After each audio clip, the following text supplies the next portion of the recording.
I'm going to turn it over to Shannon Down. Shannon is the executive director and a lawyer at the Waterloo Region Community Legal Services. Shannon and I got to know each other a little bit when she had the very successful defense of homeless people who were sued by the region with respect to an eviction. And that certainly has been a case that resulted in a decision that's had a lot of reverberation throughout the province.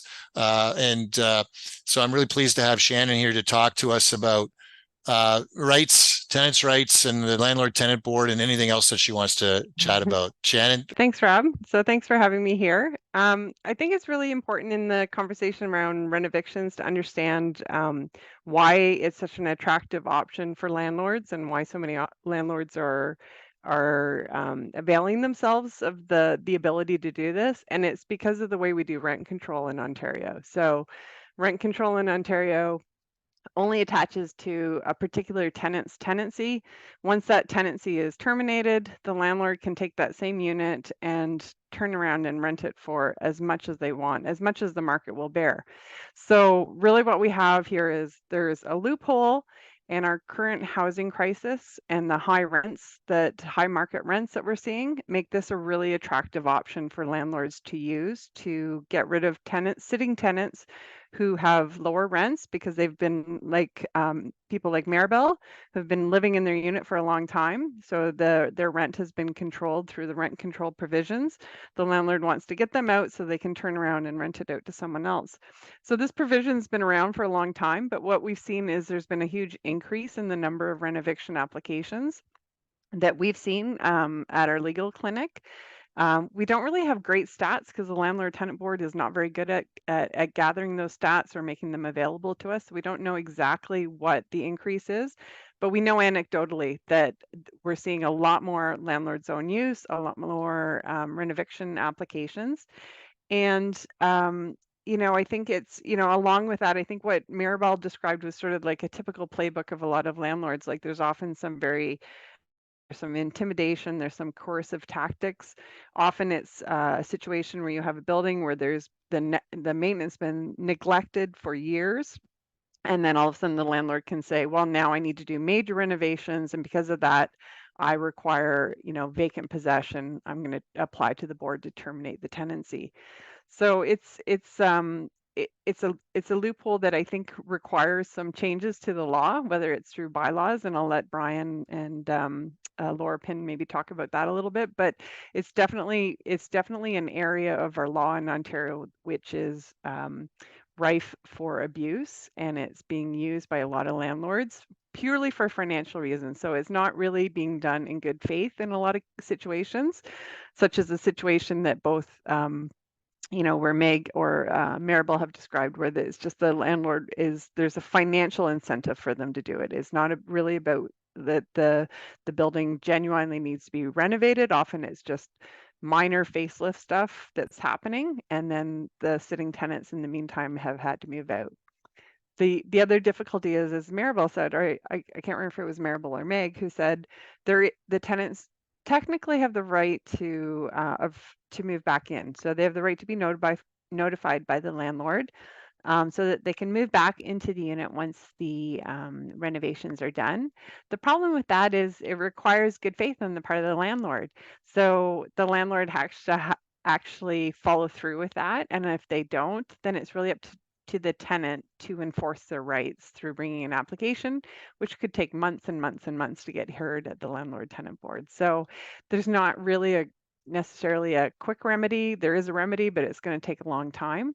And people may not be aware of that. They may not know what their rights are. So there can be a lack of access to that information, which is why it's great where we have organizations like the SDC and like Acorn who are out there supporting tenants and providing that peer-to-peer support and information. What was else? I think that's, those are sort of from a legal perspective. I think it's really important that tenants who are in the situation, I think the organizing is such a powerful and effective tool. We've seen other examples of that in Toronto in both sort of renoviction situations, but also other types of problems with landlords where tenant organizing has been extremely effective. So I'm very pleased that in the region, and I think it's a really positive step for tenants here. So Shannon, just a quick question. Sean Campbell posted something in the chat that I thought was interesting. And he said, for properties built after 2018, will renoviction not be relevant because landlords can simply force people out through rent increases? Sort of a simplifying the process. They don't need a reason to evict anymore. Yeah, exactly. So that financial incentive is not as strong because they already have the right to essentially those units are exempt from the rent control provisions in the act. So the landlord can already put it up. We've heard stories where people have had their rent increase 30%, 25% in a single one big jump. So landlords can already do that for post 2018 buildings. So the buildings that we're seeing more renovictions are usually the older housing stock, which are generally speaking also the more affordable housing stock. So it's, a lot of the tenants are living on lower incomes. As Maribel said, it could be people living with disabilities, senior citizens, and it's really dire for them when they're in this situation because all of a sudden, they're facing having to go out in the market and trying to find somewhere affordable.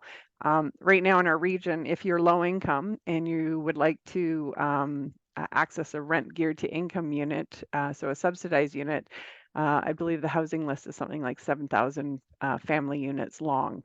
So you Right. you would potentially be waiting for 7, 8, 10 years. It's a ridiculous amount of time. So, So so let it's me it's just, it's really it's a really bad situation for tenants to get renovicted. yeah, so I just want to clarify this issue. I think is an important clarification. So anything newly built 2018 onward, there are no restrictions basically. Yeah, those units are all exempt. Right. And so what we see though is, we're talking about buildings that have been around for 30, 40 years.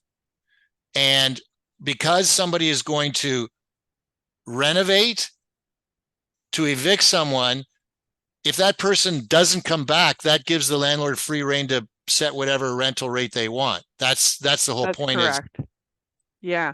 So I mean, there are, the one good thing in Ontario is we do have security of tenure for tenants. So, provided a tenant pays their rent and isn't damaging their unit, the landlord doesn't have that many options to get them out of the unit. So the landlord can't just terminate your tenancy for any reason. This provision allows them to do it by saying, well, I'm going to renovate, so I need you out. There are some protections. So technically, a landlord is supposed to have a building permit. They're supposed to pay compensation beforehand. And depending on the number of units in the building, that determines how much compensation has to be paid. But it doesn't change the fact that, like, again, the protections to the tenant, supposed protections, which are that you can say to the landlord, I want back in once the renovations are done. The reality is a lot of tenants will go out and have to sign a new lease. They'll have to find another place to rent. If, unless they can find somewhere month to month or they have someone they can stay with while the unit's being right. renovated, chances are they're not coming back. So just for a renovation to qualify for this aspect of it, you mentioned it needs, I was going to ask, how do you define a renovation? So you're saying a building permit. Yeah, the landlord it has to have it's right. They should have to get a building permit. So it's not meant to be this provision is not meant to be used where you're just like slapping some new paint on the walls or switching out the kitchen cabinets. So if they're doing like minor facelift type of changes or improvements, that doesn't technically qualify. But a Okay. lot of landlords are, they're counting on the fact that the tenants may not know that they may not have Sure. access Right. to legal support or legal information, and so they're pushing this through.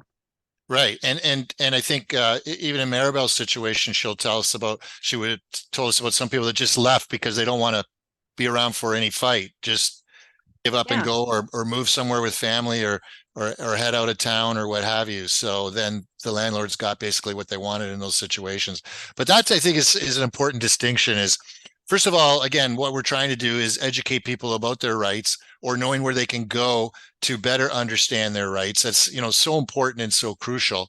And then understanding exactly what are the circumstances under which someone can use these clauses to try and do what they want to do. But at the same time, I know Brian Doucette will be chomping at Yes. because we're going to talk about renoviction bylaw and those sorts of things. So But the point that you've been making about the trauma is a really important thing, that this is really traumatic for people. So your home is a fundamental part of your stability in your life. And when that's threatened, it's very stressful for people. So sometimes leaving is easier than staying because they're so stressed out by, feeling like they're in limbo or that they have an eviction hanging over their heads.